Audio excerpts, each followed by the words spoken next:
Hello bachcho, let's read this question. The question says, in a triangle ABC, D and E are points on BC and AC respectively, such that BD is equal to 2DC and AE is equal to 3EC. Let P be the point of the intersection of AD and BE. Find BP divided by PE using vector methods. So देखो इस question के लिए हम की concept क्या use करेंगे वो देखते हैं अभी। हमारे की कंसेप्ट क्या क्या होने वाले हैं। एक तो हमें इसमें सेक्शन फॉर्मूला आना चाहिए। ये सेक्शन फॉर्मूला हम कैसे यूज़ करते हैं, देखो कैसे यूज़ करेंगे। लेट से हमारे पास कोई भी एक लाइन दे रखी है यहाँ पे, और इसके बीच में कहीं भी जैसे कि यहाँ पे 2 रेशियो या फिर जनरल निकालते हैं, तो ये हमें दे रखा है m/n में डिवाइड कर रखा है लाइन को। ये है हमारा a, ये है हमारा b और ये है पॉइंट x। हमें x फाइंड करना है। तो x को कैसे फाइंड करेंगे, x इज इक्वल टू, ये m है, m into B plus n into A divided by m plus n। ये होता है हमारा सेक्शन फॉर्मूला जो इस क्वेश्चन में हम यूज़ करेंगे। और यहाँ पे अगर देखो, अब इस क्वेश्चन को अगर सॉल्व करेंगे तो यहाँ पे पहले इसका जो डायग्राम है वो बनाते हैं कि डायग्राम कैसा बनने वाला है। यहाँ पे हमें एक ट्रायंगल दे रखा है। अब इस ट्रायंगल में क्या क्या बोला गया है वो हम देखते हैं। ट्रायंगल है, अब यहाँ पे क्या बोला है, ट्रायंगल है ए बी सी। इसकी नेमिंग करते हैं ए बी सी। ये ट्रायंगल हो गया हमारा। अब क्या बोला है, D and E are mid point on B C and A C. अब जो डी और ई है वो मिड पॉइंट है of B C, sorry mid point नहीं, कोई भी एक पॉइंट है लाइन पे। सो अब इसको सेंटर पे ड्रॉ नहीं करते, रुको। अब यहाँ पे इसको ड्रॉ करते हैं ऐसे कॉर्नर पे। अब देखो यहाँ पे क्या बोला गया है, जो बी डी है वो ट्वाइस ऑफ डी सी है। क्या बोला है, B D is equal to twice of D C. अब इससे देखो हम क्या लिख सकते हैं, B D divided by D C is equal to 2। अब ये वाला पॉइंट हमारा डी है और ये पॉइंट हमारा ई है। B D by D C क्या आया, 2/1 मीन 2/1। तो ये हो जाएगा 2 और ये हो जाएगी 1 रेशियो। अब इसके बाद क्या बोला गया है, इसके बाद बोला है A divide A is equal to, यहाँ पे क्या बोल रहा है, A is equal to 3 EC। A is equal to 3 EC। तो यहाँ से क्या निकल के आएगा हमारा, A divide by E C is equal to 3/1। अब ए और ई सी में है तो ये 3/1 में डिवाइड होएगा। अब इसके बाद क्या बोला गया हमसे क्वेश्चन में, let P be the point of intersection of A D and B E. अब जो पी पॉइंट है वो है हमारा इंटरसेक्शन पॉइंट किस किस का, एक तो ए डी और बी ई के इंटरसेक्शन पॉइंट है। ये पॉइंट हो गया हमारा पॉइंट पी। क्या है, ये हो गया पॉइंट पी। अब हमसे क्वेश्चन में क्या पूछा गया है, so find B P divide by P E. तो B P divide by P find करना है। तो पहले यहाँ पे देखो, अगर डी पॉइंट हम फाइंड करें तो यहाँ से हमारा जो डी वेक्टर है ये क्या आएगा। अब यहाँ से लेट करते हैं इनके पोजीशन वेक्टर। ए का क्या हो जाएगा, इसको लेट करते हैं 0, इसको लेट करते हैं बी वेक्टर और इसको लेट करते हैं सी वेक्टर। तो देखो अब डी के पोजीशन वेक्टर क्या आने वाले हैं हमारे, जो हमने सेक्शन फॉर्मूला बताया था उससे अगर निकालेंगे तो क्या आएगा, 2C vector plus B vector divide by 3। तो ये हो गए इसके पोजीशन वेक्टर डी के। अब ये हो गए पोजीशन वेक्टर ऑफ डी। अब यहीं पे अगर हम पोजीशन वेक्टर ऑफ ई निकालें, position vector of E vector, तो यहाँ से पोजीशन वेक्टर ऑफ ई क्या निकल के आने वाले हैं, ये देखो 3C वेक्टर प्लस 0, यहाँ से आएगा 3C vector plus 0 divide by 4, जो कि होगा 3C वेक्टर बाय 4। अब पोजीशन वेक्टर ऑफ डी आ चुका है, ई भी आ चुका है। अब हमको पॉइंट पी की हमें क्या फाइंड करना है, B P divided by P E. B P divide by P E. So हम क्या करते हैं, यहाँ पे इसको मान लेते हैं, ये हो गया हमारा 1 और ये हो गया हमारा के। सो अभी हमें क्या करना है, इसको फाइंड करना है। अब हम इसको करेंगे तो हमारी इसको अलग लाइन सेगमेंट लेके चलते हैं और फिर सॉल्व करेंगे। तो यहाँ पे देखो, जो हमारे हमें फाइंड करना है वो क्या है, ये पी पॉइंट है, ये हमारा बी है, ये हमारा ई हो गया। इसका पोजीशन वेक्टर क्या है, बी वेक्टर है। इसका क्या है 3c वेक्टर डिवाइड बाय 4 है। अब जब इनको सॉल्व करेंगे यहाँ से तो हमारे पास क्या निकल के आएगा, और इसको हमने किस रेशियो माना है, 1:k रेशियो माना है। ओके, तो अब यहाँ से अगर इसको हम सॉल्व करें तो क्या निकल के आता है, देखो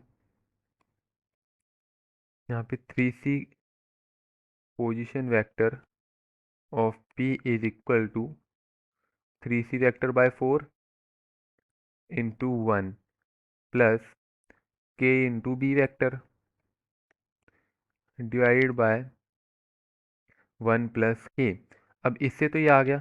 अब पोजीशन वेक्टर ऑफ इसका हम एक तरीके से और नहीं, अब देखो यहाँ पे हमारे पास इस वेक्टर p आ चुका है यहाँ से, किससे, हमने यहाँ से b और e का यूज़ करके पोजीशन वेक्टर ऑफ p निकाल लिया। अब क्या करेंगे, जो ad है इसका पोजीशन वेक्टर यूज़ करके निकालेंगे। तो देखो इसको क्या ऐड करेंगे, यहाँ पे इसको 1:m ऐड कर लेते हैं। अब यहाँ से जब हम इसको निकालेंगे तो ये क्या आएगा, देखो ये लाइन हो गई हमारी ad लाइन। यहाँ पे हमारा पॉइंट P है। A का पोजीशन वेक्टर क्या है, 0 वेक्टर। D का पोजीशन वेक्टर क्या आया था हमारा, यहाँ देखो जो D है उसका पोजीशन वेक्टर क्या आया था हमारा, 2c vector plus b vector divide by 3।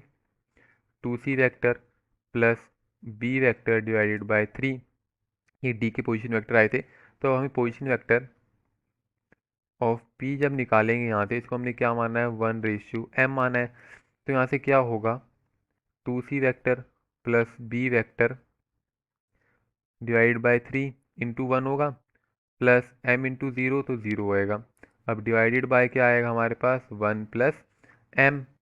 अब यहाँ पे हमारे पास ये अब यहाँ पे हमारे पास ये आ रहा है। तो देखो अब इसको जब सॉल्व करेंगे थोड़ा सा, क्या आएगा हमारे पास, ये 2c vector plus b vector divided by 3 into 1 plus m, इसको बोलते हैं इक्वेशन नंबर 2। और इसको जब हम सॉल्व करेंगे थोड़ा, तो यहाँ से इसको थोड़ा सिंप्लीफाई करके लिख लेते हैं। ये आ जाएगा 3c vector plus 4k B vector divided by 4 into 1 plus K, इसे बोलते हैं हम इक्वेशन नंबर फर्स्ट। अब देखो पोजीशन वेक्टर ऑफ पी दोनों का निकाला है हमने, तो यहाँ से क्या होगा, हमारी जो इक्वेशन 1 है वो इक्वेशन नंबर 2 के इक्वल हो जाएगी। तो जब इनको कंपेयर करेंगे हम, यहाँ से क्या आएगा, 3c vector plus of 4k B vector divided by 4 into 1 plus K is equal to क्या है, 2c vector plus B vector divided by 3 into M plus 1। अब देखो यहाँ से अगर हम सी वेक्टर और बी वेक्टर के कोफिशिएंट्स को कंपेयर करें, तो comparing coefficient of C vector and B vector, तो यहाँ से सी वेक्टर के जो कोफिशिएंट है उसको कंपेयर करेंगे, तो यहाँ से क्या आएगा, 3/4 into K plus 1 is equal to 2/3 into M plus 1। अब एक तो हमारा ये आ चुका है।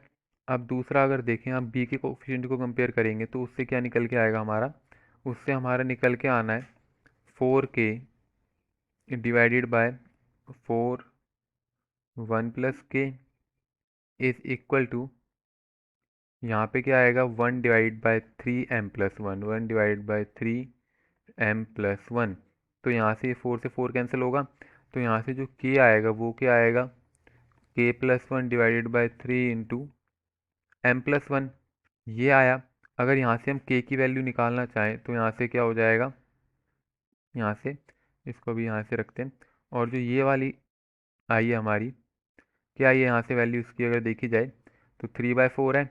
इसको जब सिंप्लीफाई करेंगे यहाँ से हम क्या करेंगे, सिंप्लीफाई करेंगे तो 3m+1 is equal to 3 into 3m+1 आएगा।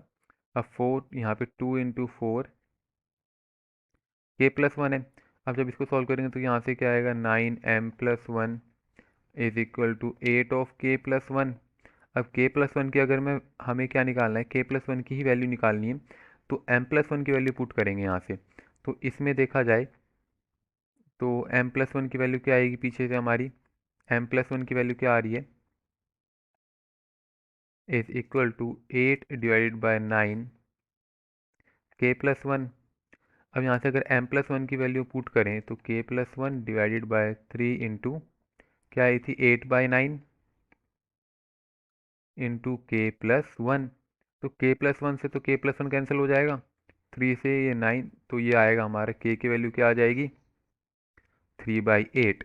तो जो हमारा रेशियो बनेगा, यहाँ से देखो k की वैल्यू 3/8 आई है, तो जो इनका रेशियो हो जाएगा वो क्या बन जाएगा, यहाँ से p है तो यहाँ पे 3 आएगा, यहाँ पे 8 आएगा, बी ई। तो जो हमारा फाइनल आंसर आएगा B P divided by P E is equal to 8। B P ये रहा, B P divide by P तो आ जाएगा 8/3, 8/3। तो ये हो जाएगा हमारे इस क्वेश्चन का आंसर, यहाँ पे है 8। तो 8/3 means 8:3 is answer for this question. So I hope you understand, best of luck.